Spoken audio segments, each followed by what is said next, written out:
Hello again, my friends, and you are my friends, and welcome to your F1 Wednesday night pit stop. That's right, we sadly couldn't do Monday night this week, the bank holiday. It wasn't necessarily the bank holiday's fault, bless it, but I'm sure it didn't help. We couldn't do it for one reason or another, but we're here tonight, we're live, and I'm thoroughly looking forward to discussing the Miami Grand Prix with our aficionado and, of course, Mr. Positivity. Jim Last is a new YouTube member. Jim, you're winning at life. Welcome home, brother. Thank you for joining us and becoming a part of the community of Talking Town, of which obviously this is a spin-off, a throwback. Well, not a throwback, but a throw out, I guess.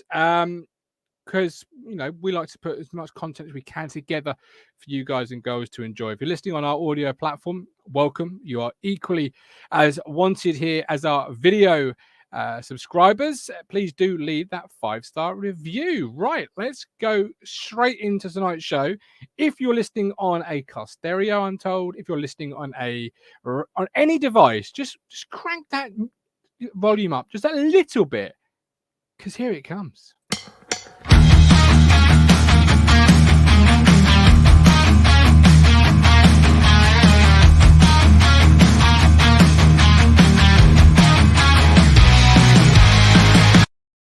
The aficionado, Stephen Thompson. How are you, my brother? Not bad. Yourself? I am very well, thank you. Not too bad at all. It's a Wednesday night this week, but we're still going to bring the fun and the F1 knowledge and banter, aren't we? Absolutely. It feels like a different, well, obviously it's a different day. It feels it, but yeah, business as usual. Absolutely. But we're closer to a race. So in a way, it's good because there's less sleeps after tonight's show until the next race, right? Yeah, what was it? Well, this coming weekend, didn't it? So only a handful of days before we go to Miami for the first time. Absolutely. I will just say I am trialing. I should say rather in more correct English, I am using tonight's show as a vehicle to trial a new technique that we may use in the summer and next season. Hopefully it works out well. If it doesn't, we'll never try ever again. But if you're experiencing any difficulties, do let me know. If you're experiencing anything different, just of course, let me know in the comments once the live chat has ended. Right. I want to share some things with you, Stephen, that I've been on the F1 subreddit. I'm becoming a little bit of a Reddit fiend. I've got to be honest. Have you ever explored Reddit at all? I can't say I have. That's not a rabbit hole I've fallen down. Okay. Well, I've fallen down it. So a couple of things that really sort of jumped out to me. First of all, was this absolutely brilliant graphic for this weekend's race. If you've ever played Grand Theft Auto Vice City, this is something that you'd be right up your street. There's Hamilton. I couldn't pick out which one's Toto Wolff. Could you? I think top left is supposed to be Toto. Okay. I want to get in that. And then you've got cracking. Oh, mid right is obviously Charles Leclerc. Bottom right is Binotto, Max Verstappen at the bottom there, and Christian Horner. In the nice so that was as an advert by Setanta Sports. I like it. I like that. Absolutely, yeah. Something else that sort of jumped out at me was another advert for Miami. There's been loads of lovely little niche adverts. This one by McLaren. Have you seen this one before? I have not. That's cool. I like that. Yeah, you like that? You a big fan of that? Yeah. Nicely. Well, we've got a McLaren fan joining us now. Let's see what he makes of it on the other side of this. Wake up to the wake up to the money, turn me right on. You look like you got just with no lights on. I'm Superman that spin like a cyclone. Fit check spin like a cyclone. Wake up to the money, turn me right on. Yeah, but we're crap. We're not going to dominate any team. I'm sorry, my friends. That was a premature button. He's not here yet. That. Oh, of course. Ignore that. Absolutely ignore that. Right, Miami, Steve. While we wait for Neil, talk to me, because one of the things that did also catch my attention was the map layout I found on Reddit. What do you make of the track first and foremost? Are you a fan of it? You're not a fan of it? Is it going to produce a good race? What are we expecting? I like to think it would produce a good race. It's got an interesting layout to it. And another street circuit. I should get more of those. I'm going to it's around the Hard Rock Stadium, isn't it? Yeah. I'm going to reserve judgment. I mean, it's in a fantastic setting. It looks absolutely glorious there. They've obviously painted in this stupid fake marina for some reason and filled it with boats, which is just daft. But why is that? I don't know. I'd love to say why they've done it, but I don't know. I just saw them. They pulled all these boats into this makeshift marina and then painted the floor around it to look like it was a proper marina and put little docks on and everything, and it just looks silly. It's a bit just sort of, why not sort of thing. I just hope it doesn't take anything away from what will hopefully be a good race. Yeah, I agree. Yeah, it should provide some interesting racing. There's bits there which could benefit both, sort of several different teams sort of around the circuit. So I'm intrigued. Yeah, I'm looking forward to it primarily just because it's obviously another venture into the American market. I know they want to grow that. I'm looking forward to seeing what it can spring up. I'm looking forward to seeing actually do you think a road race or a street race rather, do you think that's going to help Hamilton more? I don't see why. No, I think there's bits which could benefit, Mercedes, there's bits which could benefit Red Bull and Ferrari. I don't think it will benefit anyone in particular, to be honest, because Mercedes is struggling, be it on a street circuit like in Albert Park and also, on a purpose-built track as well. We've seen that so far all through the season. So I don't think this one's going to make much of a difference to Mercedes' struggles. I think it'll still be a few more races before they really get on top of it. Are you of the opinion that this race then isn't going to be a successful one for the Mercedes team? I could say that, but then they'll come out of the blocks and get a 1-2 and then, absolutely blow the competition away. I think it could. Well, I don't think it will be a success. All they can hope for really is just to close the gap to the front runners now and hope that Hamilton can get through into Q3 and keep up with George. I don't know. It could be. I have no trouble in believing that Mercedes will get on top of that car's struggles and they will get closer to the front and get a race win or two this year. I fully expect that to happen, but I don't think it will be this soon. Okay. Jace, maybe they're trying to copy Monaco. Yeah, discount Monaco, except probably with better weather. Yeah, can't discount Monaco. It's an iconic traditional track, isn't it? It is. I think Monaco, it divides opinion as it has done for many years now. It's still one of the jewels in the crown of Formula One. It is probably the most prestigious race of them all. Has F1 outgrown it the past few years? It's not helped by the fact the cars have got bigger and bigger. Do you think you'll ever see a situation where F1 move away from Monaco? I don't think so. No, I think because there will be a lot of people that are happy if F1 does come away from Monaco because, again, they're of the opinion that the racing there isn't good and that the cars are too big. The cars have got a lot bigger in recent years. There are plans in these new rules that are upcoming for 2026 to reduce the size of the cars again. But I think there'll be a lot of outcry if they do come away from Monaco because it is the most famous race of them all. It's the Monaco Grand Prix. It's part of the Triple Crown, the Monaco Grand Prix, the Le Mans 24-hour, and the Indianapolis 500. You win all three of those, you get the Triple Crown. I think only one or two men have done it. Graham Hill's done it. I know that. I think. Wow, I didn't know that was even a crown to be won. Mm-hmm. Fernando Alonso, I think, has got 2 out of 3. But I think is he going for the third? He did attempt it. He had a foray in IndyCar a couple of years ago. Why don't more attempt it?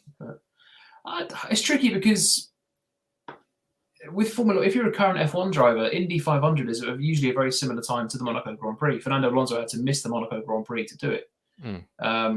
So I think that's probably why. I mean, if more drivers retired and then tried to go into IndyCar, and who already have won Monaco, it'd be nice to see more people attempt the Triple Crown because it is a prestigious thing.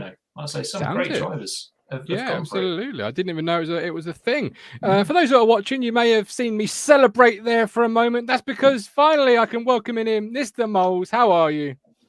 Hello. Yeah, pretty good. Good man. I've already played your intro music. I had a bit of a itchy finger, and I hit the button a little bit too early. Now you are having some technical difficulties, so we'll try and hang in there best we can with you because Neil Moles is back on the road this week, isn't he? Woohoo! Yeah, I am. Where has the great British road system taken you this week, Neil? You already know where I am. You already know what it is. You've forgotten. Watford. What? Oh, Well, yeah. technically, I'm Luton at the moment, but Luton. You didn't happen to take our manager with you, did you? Because I've heard rumours that McKenna's on the way to Watford. Yeah, he's dropped him off. You didn't take him with you, did you?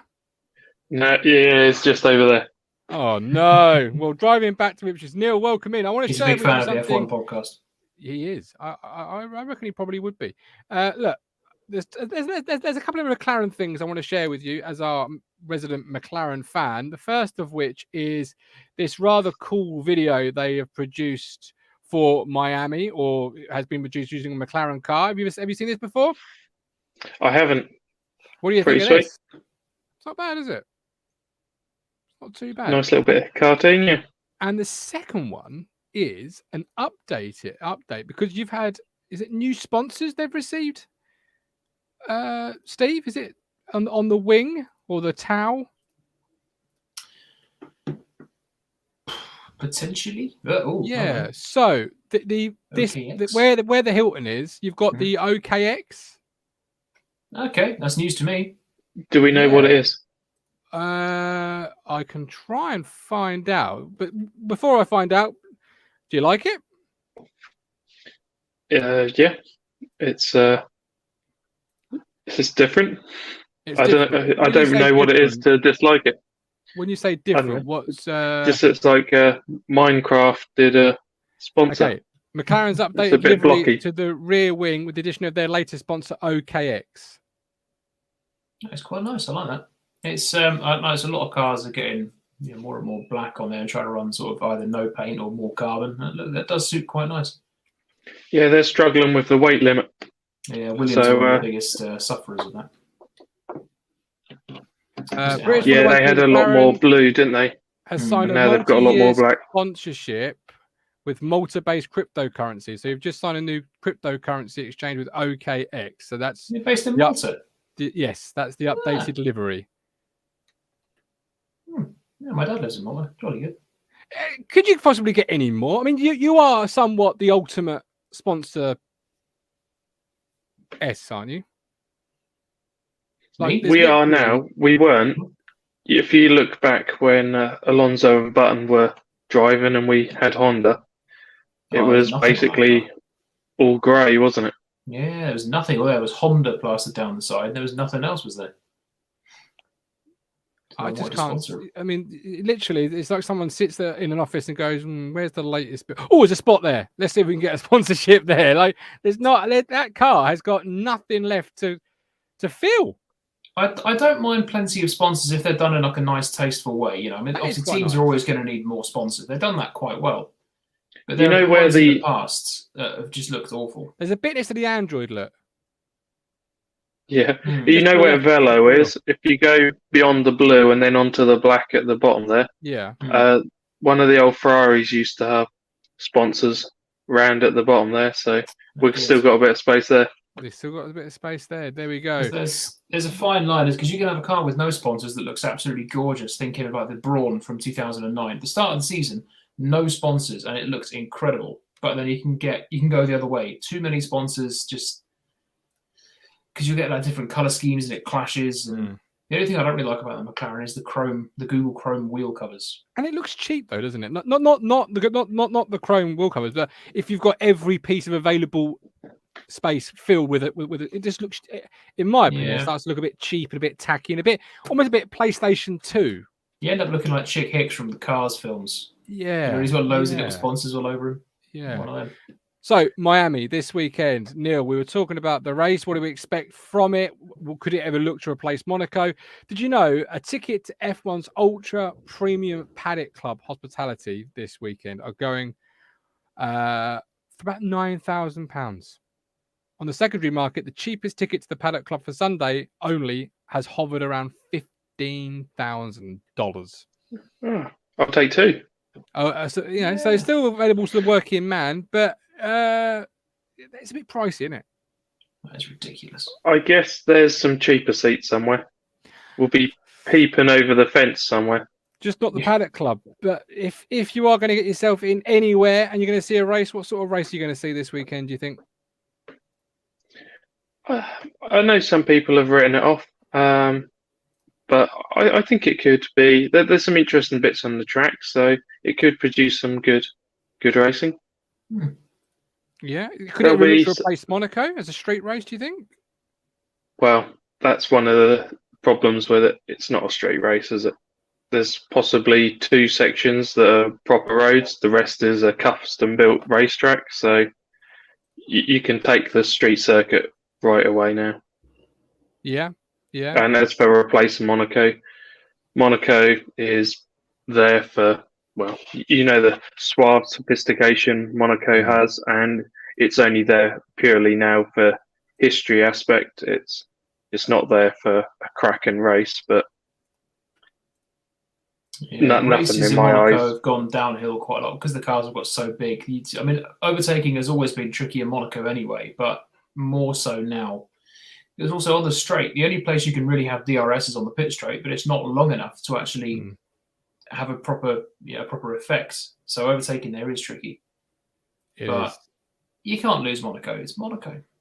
Yeah, there's no talk of it being replaced. Just obviously, as fans, you don't want too many street races. I don't think some would absolutely love it. Now, a team we were talking about before you came in, Neil, was Mercedes.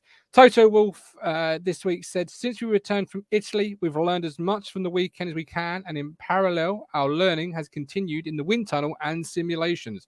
We have found several directions for improving the car, and we will be conducting experiments in Miami to correlate those simulations and hopefully confirm the development path for the coming races. Do you see any? Do you expect to see, or do you think you'll see any improvement from the Silver Arrows from their weekend off? Well, that just sounds like the usual spiel. They're not going to come out and say, we're disastrous, we're still disastrous, and we're going to be terrible. We'll wait and see what they come up with. I know that they've had to heighten the ride height, so the performance they could get isn't there. And it's all about being able to get the car to not porpoise so much at lower ride heights and stalling. I know some of the other teams have tried these. They're basically little fins, aero fins underneath the floor, and I don't know how they're legal. It's somehow they'll find a little loophole to make it legal, but that basically stops the floor being able to go straight to the ground and stalling it. So now, yeah, they're basically titanium skid block fins is a way of describing it, and yeah, it just allows the floor to not touch. He also said that the saying "smooth seas don't make good sailors." Steve, it's not been smooth sailing. Hamilton and Russell. I'm not actually going to ask you that actually in hindsight, because I think that's an obvious answer from a George Russell fan. But Neil, you wanted to discuss Hamilton because there's rumblings, rumors, discussion points, whatever it might be, of making Hamilton the second driver, Russell the one. You actually don't think Hamilton's that good? I don't think he's good. Yeah, is that right? I have nothing against Hamilton. I'll read what you wrote in the WhatsApp. There's so much talk about Hamilton being pushed second driver and being past it. He never was that good. Yeah. He only won because he had the best car. Yeah, that's what was quoted. There's a lot of that being going around. What do you think of that? I think it's harsh and out of order. We've had, a few races, and at least get half to 3/4 of the way through the season before you're going to start saying he's terrible, he's past it, and all that sort of thing. And I think it's a little bit harsh and out of order to say that he's only ever won because he's got the best car. He's had a teammate he's had to beat every time. And he's also won races in not the best car. But if you're really honest, which world champion out there has won without having the best car? Well, yeah. The reason why you're a world champion, you could argue for anybody, is that you've got the best car. By the time, though, Steve is undefeated. notoriously undefeated, except against Tom Brady. So I guess he's defeated there. But surely Hamilton, for me, he's got so much left to give, and he is the victim of a bad car.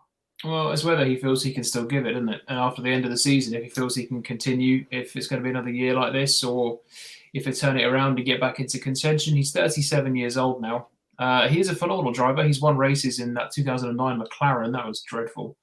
He's won races in McLarens that weren't as quick as the likes of Red Bull or Ferrari. So he's an incredible driver. He hasn't just won because he's had the best car. That's obviously helped. But like you said, you got to win championships, you've got to have the best car, really, 9 times out of 10. Yeah. I don't know if some of it's been taken out of context, or if some of these accounts have, had people jump on them, but you've got the likes of Mika Hakkinen and Ralf Schumacher and Jacques Villeneuve, and they've all sort of had jabs at him, and I just don't think it's necessary, especially Jacques considering Villeneuve just talks absolute bollocks. Yeah, he does. And then you've got Ralph as well. Yeah. Really, has he? What leg does he have to stand on? Yeah, exactly. You won But 6 as races. I say, we can take the comments with a pinch, and Metal J said that he said he's got no chance of winning the championship this year. I don't think they'll be in the hunt for the championship. I reckon they'll get that car sorted and they'll be in the hunt for wins, but they're obviously going to be way too far behind by this point. Look at the gap already, between Red Bull and between the top and Mercedes, and between Charles Leclerc at the top and Lewis Hamilton in 7th in the championship. But he is still an incredible driver. But time is catching up. He's 37 years old now. But he can go on for a few more years. Kimi was 40, Alonso is 40. But it's whether he's still going to have that hunger. If he knows he's going to be out of contention for a world championship, he's not going to be content with poodling around to a sort of 7th, 8th finish, every race. Not when he's used to always being in the hunt for wins and championships. So is he going to want to continue if they can't give him that car? I know this season he said that the talk of him jumping ship is ridiculous, is staying there. But as you say, if it's going to be a struggle for 3 or 4 seasons, he's either going to look to go or leave altogether. Yeah. Yeah. I think a fairy tale return to McLaren would be good. Return to what Kimi did. He went back to Sauber or Alpha. I don't know. He's always had this love for Ferrari. I know he turned down a potential move there at one point, but But they've got Charles Leclerc and Carlos Sainz tied into long-term deals now. You know what that means, really, in F1 terms. Drivers soon buy themselves out if they have to, and teams will, pay these clauses. Talking of which, nothing. driver movements. Did you expect to see any of those? I wouldn't rule it out before the end of the season. No, driver swaps between teams. Is that a thing that's often done? Has it ever been done? Well, that's sort of a headline that's been sort of put out. Really, what it means is you've got youngsters in the wings that are signed up to deals with certain teams, and like Ocon was with Renault, and Schumacher is with Ferrari, that sort of thing. And if you want to move across, Albon was with Red Bull, and now is obviously at Williams. It's you say moving across teams, it'd be the likes of Albon going from Red Bull to Williams and that sort of thing. And there's talk of Piastri potentially getting a seat somewhere. Mid-season moves have happened and changes. Kvyat and Verstappen swapped at Red Bull, Toro Rosso all those years ago, and Albon and Gasly at Red Bull. So, it's not unheard of. I think Sainz went from Toro Rosso to Renault one year as well. Yeah, he did. That was before he went to McLaren. Yeah. Kvyat and Verstappen swapped because Kvyat had a very poor start to 2016 at Red Bull. They swapped him with Verstappen, and then Verstappen won his very first race for Red Bull, which is just incredible. That famous race in Spain where the Mercedes took each other out on lap 1. So this year, I think that although we've only had 4 races, if there's one, maybe 2 drivers I'm concerned about right now, it is the only 2 drivers yet to score a point this year. Latifi and Schumacher. Latifi has been consistently beaten by Albon, despite the fact that Albon's had a year out, and this is Latifi's 3rd year in the team. And Schumacher, he's been comprehensively outdone by Magnussen. Even though obviously Magnussen is more experienced, he's also had a year on the sidelines. And he's got the car to score points. Latifi might not have the car to score points, but Schumacher has. So, Yeah. Okay. You've got the fact that as well, when Magnussen, I know he's been a bit rejuvenated this season, but the season he left, everyone was pretty much saying him and Grosjean were, dead and buried. They're past it. They're no good. Good riddance to him, basically. But he's come back and he's shown the level he has got. And the maturity as well, because to come back, because it's the team that said, right, we don't want it anymore. We're going to go down a pay driver route. To then come back and say, yeah, okay, yeah, we got it wrong. Can you come back? For him to then go, yeah, go on then. But I know one of the sort of rumours is that is Latifi getting replaced by Piastri. There has been another little thing about whether Ricciardo's going to get replaced by what's his name? Name's left me. Is he McLaren's development driver? No. De Vries? What moment? No, French driver. Is one at Toro Rosso. Gasly. Yeah. How did I suddenly forget him? And you guys did as well. But anyway, I How can it's you the Toro Rosso thing that Gasly? threw me. AlphaTauri. So 60, yeah. Sorry. like guess the driver in 60 seconds. I now know how hard that is for you. It's like, oh, hang Exactly. on. You get Your it mind wrong. just goes white. It's like blank, boom. Obviously, Miami this weekend. I've got the wheel coming up very shortly as we close the show, where I've got all the drivers currently in F1. When it lands, I want you just to say how their season's gone in 30 seconds or less. But before we come to that bit, Miami, I want your 1 to 3, please. I'll start with you, Steve. Who's your winner this weekend? Charles Leclerc. Okay, why? Ferrari very quick, and they got upgrades coming apparently this weekend as well. Okay, all right. Second place, please, Steve. Carlos Sainz. Sainz. And the third? Max Verstappen. Okay. Neil, who's your 1 to 3, please? Max To win Leclerc. Yeah. Why Max to win it? I think it is an overall quick track. Red Bull have, as well as Ferrari, they've been good in a straight line, but there's some slightly high speed and twisty sections, and the Red Bull seems really good at that. So, Okay. and they're on a little bit of a high at this moment. I think they've made a little step up, and Ferrari's trying to refine themselves. And I think it'll be Max, Leclerc, and then Perez. Okay, perfecto. We'll see how accurate you are going to be. To round up the show with 2 minutes left to play, here is the names. We'll click the link. Not the link, rather, the wheel. Steve, you can go first. We've got a winner with nobody on it. It's a great start to the wheel's life. Cool. We'll remove that. Try again. We'll try again. Alex Albon, Steve. How has his season gone so far, and how can he improve? He's been very good. I don't think there's any way he can improve, really. Q2 in Bahrain in the season opener, very, very good. He scored points in Australia with an amazing pit on the final lap or penultimate lap. Comprehensively out racing and out qualifying Latifi.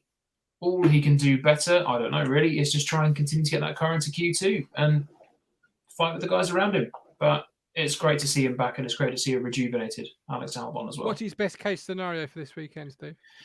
Best case scenario, probably Q2, and maybe picking up a point or two. He might have to have a bit of a hectic race for that, but I'm sure Williams will take it. What's the position he can? Do you think he can most finish on Sunday? Then you say about picking up a point. Where can you realistically see him finishing? Realistically, I'd say about 11, without any sort of external anything else going on. Probably at 11th or 12th, I think. But if he can sneak into the top 10 with another driver like Australia, then that would be fantastic. Perfecto, love it. Right, Neil, who's your driver going to be? Let's see.